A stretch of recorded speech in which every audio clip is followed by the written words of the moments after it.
Hello everyone, সবাইকে জুয়েট ট্রিপলিতে স্বাগতম। আজকের ভিডিওতে কথা বলবো হচ্ছে কিভাবে জুয়েটে 1-1 সার্ভাইভ করা যায়। তো জুয়েটের 1-1-এ হচ্ছে ট্রিপলিতে স্পেশালি অনেকে এসে অনেক রকমের চ্যালেঞ্জেস ফেস করে।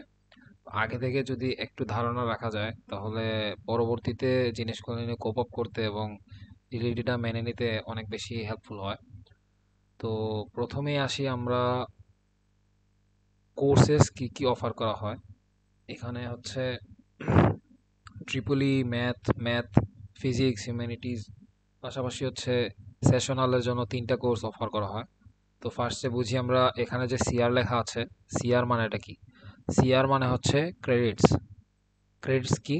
ক্রেডিট হচ্ছে যত নাম্বার ক্রেডিট ততটা ক্লাস ওই একটা উইকে সম্পন্ন হবে। যেমন ট্রিপলির জন্য 3 ক্রেডিট মানে হচ্ছে ট্রিপলির 3টা থিওরি কোর্স ওই উইকে সম্পন্ন হবে। হ্যাঁ, তো এরকম করে আমাদের কাছে থিওরি কোর্সগুলো আছে হচ্ছে 5টা। সবগুলো হচ্ছে 3 ক্রেডিট করে, মানে হচ্ছে সবগুলোর জন্য 4টা করে সিটি হবে। যতটা ক্রেডিট তত থেকে এক বেশি করে তুমি হচ্ছে সিটি নাম্বার পাবা। তো তোমার টোটাল থিওরি ক্রেডিট হচ্ছে 15, দেখতে পাচ্ছ। আর হচ্ছে তোমার সেশনাল কোর্স। তো সেশনাল কোর্সে হচ্ছে এটা হচ্ছে ডিসি সার্কিট। হ্যাঁ, এখানে যে থিওরিটা তুমি পড়বা, এখানে হচ্ছে ডিসি থিওরি পড়বা। আর এখানে হচ্ছে ডিসির যে তুমি অ্যাপ্লিকেশন, যে থিওরেমগুলা বা হচ্ছে কারেন্ট ভোল্টেজ মেজারমেন্ট, ওইগুলা তুমি হচ্ছে ল্যাবে এসে করতে পারবা। ফিজিক্সেও সেম। এইখানে তুমি যে থিওরিগুলা পড়বা, এইখানে এসে তুমি দেখবা সেগুলোর সাথে অনেক, মানে সবগুলা না মিললেও অনেকটাই হচ্ছে ফিজিক্সের ওই ল্যাবের সাথে তোমার মিলে যাবে। তো ফিজিক্স ল্যাবটা একটু পেইনফুল, বাট তোমরা যেহেতু এখন ফ্রি আছো, আমি আই গেস তোমাদের ওরিয়েন্টেশন 1 মাস বোধহয় পেছানো হয়েছে। তো তোমরা চেষ্টা করবা যে সিনিয়র কারোর কাছ থেকে ফিজিক্সের জন্য স্পেশালি থিওরি প্লাস হচ্ছে ডেটা টেবিলগুলো লিখে রাখতে। এতে করে হবে কি, আমাদের ল্যাব রিপোর্ট লিখতে কিন্তু অনেক টাইম চলে যায়। তো তোমার টাইমটা কিন্তু এখানে সেভ হয়ে যাবে। হ্যাঁ, এটা অনেক বড় অ্যাডভান্টেজ। তুমি যেহেতু ফ্রি আসো, তুমি এটা করতেই পারো। জাস্ট থিওরি ফিগার এগুলা লিখে রাখলা, পরে হচ্ছে জমা যেটা দরকার এটা করতে পারবা। ট্রিপলের জন্য ওইরকম কিছু করতে হবে না, এটা কারণ হচ্ছে টিচার ওয়াইজ ভ্যারি করে। অনেক টিচার হচ্ছে বলে যে এই পার্ট লিখবা, এই পার্ট লিখবা, অনেকে বলে এই পার্ট লেখার দরকার নাই। তো তাই হচ্ছে ট্রিপলের জন্য আপাতত কিছু করতে হবে না। আর সিভিলটা হচ্ছে তোমার ড্রয়িং কোর্স। হ্যাঁ, তো সিভিলটা সবচেয়ে বেশি পেইন দেয় হচ্ছে স্টুডেন্টদেরকে। তো এটা নিয়ে তেমন একটা পেইন খাওয়ার কিছু নাই, যেহেতু দেখতেছি মাত্র 0.75 ক্রেডিটের কোর্স। তো ওইটা টিচার যেরকম পড়বে ওই অনুযায়ী আর কি তোমার ট্রিটমেন্ট হবে। এখন দোয়া করবা সবাই, আল্লাহ আল্লাহ করবা যেন সিভিলের টিচাররা ভালো পড়ে। টিচার ভালো পড়লে তোমার লাইফ ইজি হয়ে যাবে, তোমাকে এত পেইন দিবে না। আর যদি টিচার খারাপ পড়ে তাহলে হচ্ছে হালকা পাতলা পেইন দিবে। পেইন বলতে হচ্ছে রিপিট দিবে, একবারের জায়গায় 2বার করতে হবে। এটা আসলে সবাই করে, যেমন আমাদের হচ্ছে, তোমরা যদি কেউ রিপিট খাও তোমাদের মন খারাপ করার কিছু নাই। আমি নিজেও প্রথম সিভিল ড্রয়িং এ একবারের জায়গায় 3বার রিপিট খাইছি। মানে হচ্ছে একবার করা লাগছে, সরি, আমি 2বার রিপিট খাইছিলাম। একবার করছি, পরে আবার 2বার করা লাগছে। আমার সাথে অনেকে হচ্ছে 3বার রিপিট খাইছে। তো এটা নিয়ে মন খারাপ করার কিছু নাই। এটা দেখতে দেখতে সিভিল কোর্স চলে যায়, এটা রিয়েলিটি মেনে নিবে আর কি। আমার 1-1 হচ্ছে সবচেয়ে বেশি ডিস্টার্ব করছে এই সিভিল ড্রয়িং। তাই তোমাদেরকে বলে রাখলাম, এটা যেহেতু জাস্ট 0.75 ক্রেডিটের কোর্স, এটা নিয়ে এত মাথা ঘামানোর কিছু নাই। এটা তোমার সিজিতে তেমন একটা যে ইফেক্ট করে অবশ্যই, বাট তেমন একটা যে ভূমিকা রাখবে তেমনও না। ভালো গ্রেড আনতে পারলে অবশ্যই ভালো, কিন্তু যদি তোমার ধরো টিচার তোমাকে অনেক পেইন দিচ্ছে, তুমি পারতেছো না, তাও তোমার মন খারাপ করার কিছু নাই। জাস্ট এই কোর্সটা কোনো মতে উতরে যাও। টোটাল কোর্স এই তোমার সেশনালে হচ্ছে 3.75, মানে তুমি উইকে 3 দিন এই তোমার সেশনাল কোর্সগুলো থাকবে। এখন আসি হচ্ছে বুকস। আমরা ইউনিভার্সিটিতে মেইনলি সবাই পিডিএফ প্লাস লাইট পড়ে অভ্যস্ত। তো বই হচ্ছে তুমি চাইলে লাইব্রেরি থেকে নিতে পারবা। লাইব্রেরির একটা কার্ড করবা, ম্যাক্সিমাম 3টা বই একসাথে আনতে পারবা। এবং হচ্ছে বইগুলা তুমি 1 মাস করে রাখতে পারবা। বইগুলা 1 মাস পর পর তুমি রিনিউ করতে পারবা। হ্যাঁ, তো এই ছিল বই নিয়ে। তোমার যদি ইচ্ছা হয় তুমি কিনতেও পারবা। যদিও আমরা কেউ তেমন একটা বই কিনি না, কারণ বইয়ের হচ্ছে তুমি বই পড়ার টাইম পাওয়াটা অনেক একটা মুশকিল। বই যে এমন পড়তে চায় না এমন না, বাট টাইম পাওয়াটা অনেক মুশকিল। বই যেটা পড়তে হবে সেটা হচ্ছে ট্রিপলের জন্য। ট্রিপলি স্যারের স্লাইড আর পিডিএফ পরে, স্লাইড পরে কিন্তু হবে না। বইয়ের পিডিএফ ইউজ করতে পারো, বই ইউজ করতে পারো, বইয়ের সলিউশনটা কালেক্ট করে নিবা, যেটা হচ্ছে সবচেয়ে বেশি ইম্পর্টেন্ট। সার্কিট পড়বা হচ্ছে সাদিকো থেকে। আর তোমার জন্য এসি, আরএমএস, এগুলা, এভারেজ, এগুলা যে কনসেপ্টগুলো থাকবে, এগুলো তুমি পড়বা হচ্ছে বল স্টেট থেকে। বল স্টেটে এগুলা সুন্দর করে দেয়া আছে। বাট তোমার যদি টিচার ডিফারেন্ট পড়ে, টিচার যদি বলে যে অন্য কোনো বই পড়তে, তাহলে টিচারকে ফলো করবা। আমাদের সময় হচ্ছে আমরা সার্কিট পড়ছিলাম সাদিকু থেকে।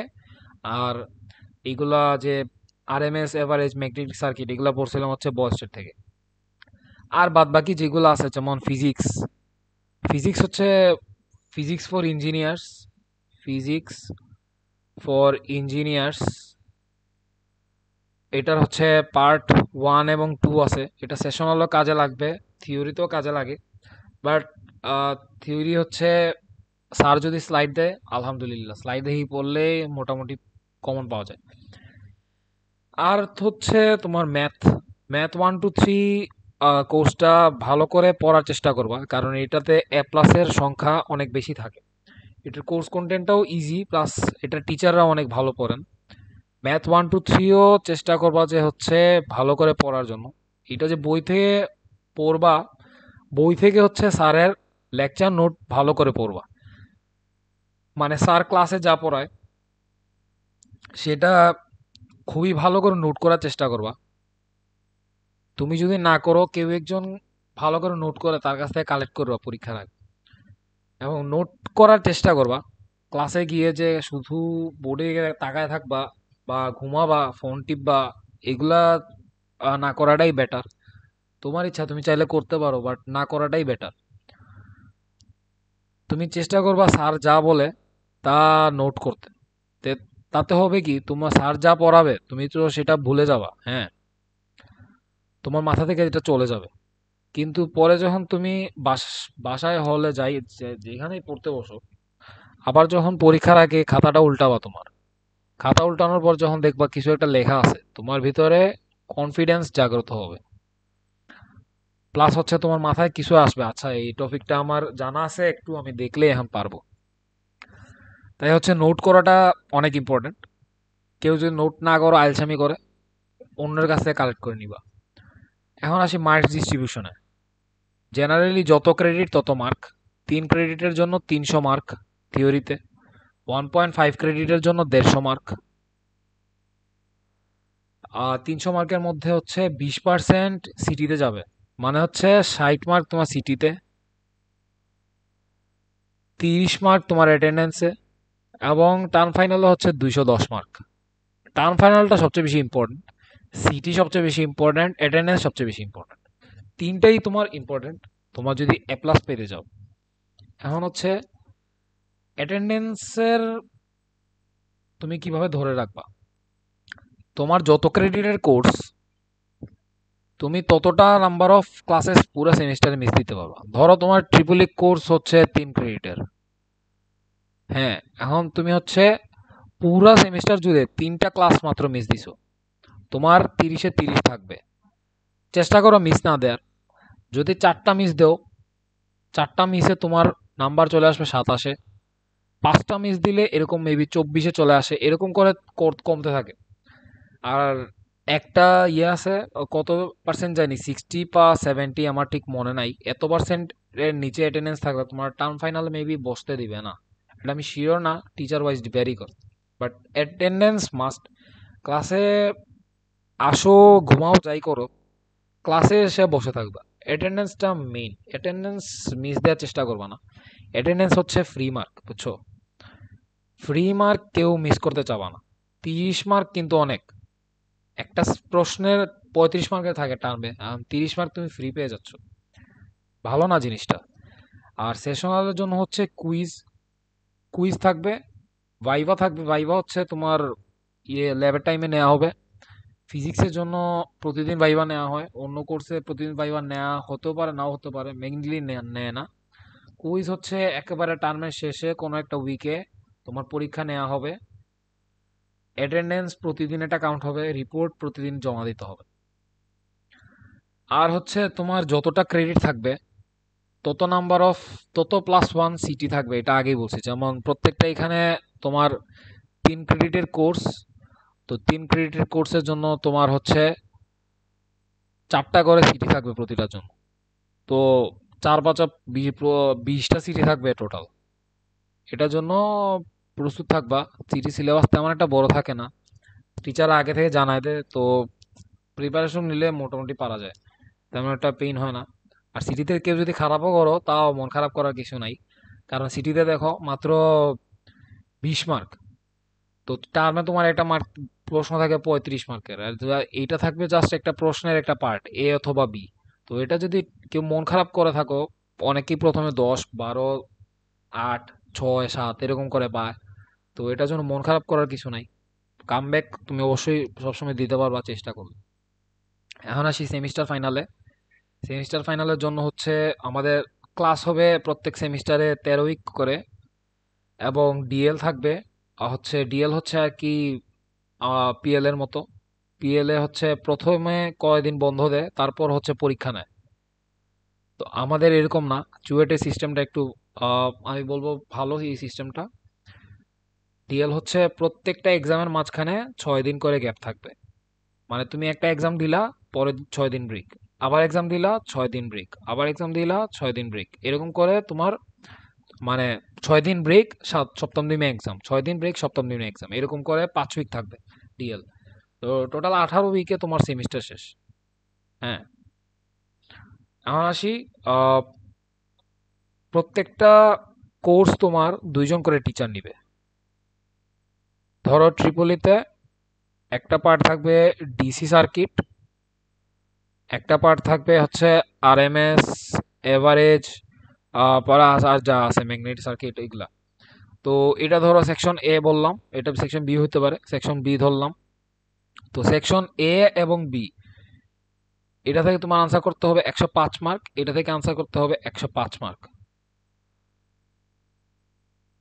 প্রতিটা সেটে তোমার 4টা করে কোশ্চেন থাকবে, 4টা 4টা, 4+4 8 টোটাল কোয়েশ্চন থাকবে তোমার।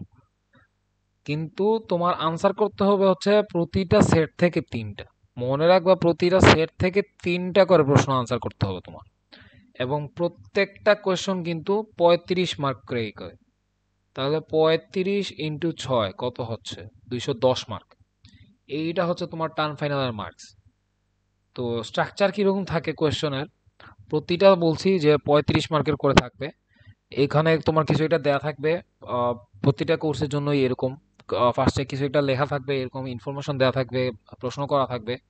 পরে হচ্ছে এরকম সাব কোয়েশ্চন থাকে, এ বি সি থাকতে পারে, এ বি থাকতে পারে, এ বি সি ডি থাকতে পারে। তো চেষ্টা করবা সব কিছু আনসার করার, না পারলেও কিছু একটা লিখে দিয়ে আসার, রেলেভেন্ট কিছু লিখবা অবশ্যই। কারণ তোমাকে চাইলে একটা জিনিস লিখলে আরেকটা জিনিস, তাহলে হবে না। কিছু না কিছু লিখবা, খাতা খালি না দিয়ে আসার চেষ্টা করবা। তাহলে হচ্ছে টিচাররা কিছু হইলেও পার্শিয়াল মার্কিং করে, এবং পার্শিয়াল মার্ক কিন্তু অনেক কাজের একটা জিনিস। পার্শিয়াল মার্ক ছেড়ে আসবা না কখনো। খাতায় কিছু পারো না, কিছু একটা লিখে দিয়ে আসবা ভালো করে, মানে সুন্দর করে সাজায় লিখবা। কিছু হলে এটা পার্শিয়াল মার্ক দেবে, কিছু না পারলেও একটা ফর্মুলা লিখে দিয়ে আসবা। জেনারেল স্ট্র্যাটেজি ফর ডিএল, প্রথম 2 দিন তুমি একটা সেকশনের জন্য ইউজ করবা, পরের 2 দিন একটা সেকশনের জন্য ইউজ করবা, পঞ্চম দিনটা তুমি সেকশন এ যে পড়ছো এটা রিভিশনের জন্য ইউজ করবা, ষষ্ঠ দিনটা হচ্ছে তুমি সেকশন বি যে পড়ছো সেটা রিভিশনের জন্য ইউজ করবা। এবং রিভিশন কিন্তু মাস্ট, রিভিশন না দিলে তুমি পড়বা 6 দিন ঠিকই, কিন্তু পরীক্ষার দিনে গিয়া দেখবা তোমার মাথা উলায় গেছে, তোমার মাথা দিয়ে কাজ করতেছে না, বুঝছো? তো রিভিশন কিন্তু মাস্ট। আর হচ্ছে যাই লিখবা, লিখে লিখে পড়তে হবে, মাস্ট। লিখে না পড়লে তুমি পরীক্ষার হলে গিয়ে লিখতে পারবে না, ভুলে যাবা, কারণ এখানে ডিরাইভেশন প্লাস অনেক মুখস্থ ম্যাথ অনেক কিছু করতে হয়। তো লিখে লিখে করাটা অনেক বেশি জরুরি। আর এক্সাম টাইমটা আমাদের একটু পিকুলিয়ার, 1:40 থেকে 4:40, 3 ঘন্টার পরীক্ষা হবে।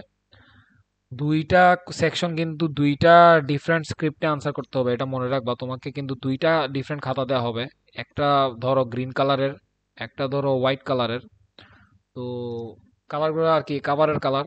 তো তুমি দুইটা, মানে যে সেকশনে যে প্রশ্ন ওই সেকশনে ওইটা আনসার করতে হবে। ডিফারেন্টটা ডিফারেন্ট জায়গায় আনসার করলে কিন্তু তুমি মার্ক পাওয়া না। ধরো তোমার সেকশন এ এর জন্য, সেকশন এ এর 3 নাম্বার কোয়েশনটা তুমি আনসার করছো হচ্ছে সেকশন এ, সেকশন বি এর 1 নাম্বারে, তোমার কিন্তু পুরা 35 মার্ক কাটা, কোনো মার্ক পাবা না। বুঝছো? তো এরকম করবা না, ভালো করে দেখবা কোনটা কোন স্ক্রিপ্টে। আর হচ্ছে, আর যেগুলা জিনিস সেগুলো হচ্ছে ক্যাম্পাসে আসার পর নিজেরাই ডিসকভার করে জানতে পারবা। সব যে এখানে আমি বলতে পারবো তেমনও না, তুমি অনেকটা নিজে নিজে ফেস করে শিখতে পারবা। আশা করি তোমাদের চুয়েট জীবনের জার্নিটা অনেক ভালো হবে। এখানে আসলে আহ, পড়াশোনার বাইরেও অনেক জিনিস আছে জীবনে, বাট পড়াশোনাটা ফোকাস রাখবা। পড়াশোনাটা ফোকাস রাখলে বাকিগুলা করতেও অনেক আনন্দ ফিল হয়। আর সিটিগুলা ভালো করে দেওয়ার চেষ্টা করবা। সিটিতে চেষ্টা করবা যেন 15 উপরে থাকে, 20-এর মধ্যে। 15-এর নিচে পাইলেও সমস্যা নাই, মাথা মানে মনে কষ্ট নেওয়ার কিছু নাই। বাট 15-র উপরে পাইলে তোমার জীবনটা সহজ হয়ে যাবে। অ্যাটেন্ডেন্স মাস্ট, অ্যাটেন্ডেন্স মিস দিবা না। টার্ম ফাইনাল আগে ভালো করে পড়বা। সবাই সিটির সিটির আগে পড়ে এবং টার্ম ফাইনালের সময় খুবই ভালো করে পড়ে। তুমি অ্যাডমিশনে যেরকম পড়ছো টার্ম ফাইনালে এরকম পড়বা, সিটি ভালো করে দিবা, অ্যাটেন্ডেন্স দিবা, এবং স্যারদের সাথে কখনো বেয়াদবি করবা না। তোমার রেজাল্ট অটোমেটিক ইনশাল্লাহ ভালো হবে, এবং সৃষ্টিকর্তার প্রতি কৃতজ্ঞ থাকবা। এই তো, আশা করি তোমাদের চুয়েট জীবন অনেক ভালো কাটবে। তোমাদের জন্য শুভকামনা, বেস্ট অফ লাক রইলো তোমাদের সবার জন্য। ক্যাম্পাসে আসলে ইনশাল্লাহ তোমাদের সাথে, সবার সাথে দেখা হবে কোনো না কোনো দিন, বেঁচে থাকলে। তো সবাইকে অসংখ্য ধন্যবাদ ভিডিওটা দেখার জন্য। আহ, এই তো, এই ছিল তোমাদের জন্য আমার কিছু দেয়া গাইডলাইন। ভালো লাগলে আমার জন্য দোয়া কইরো। Thank you.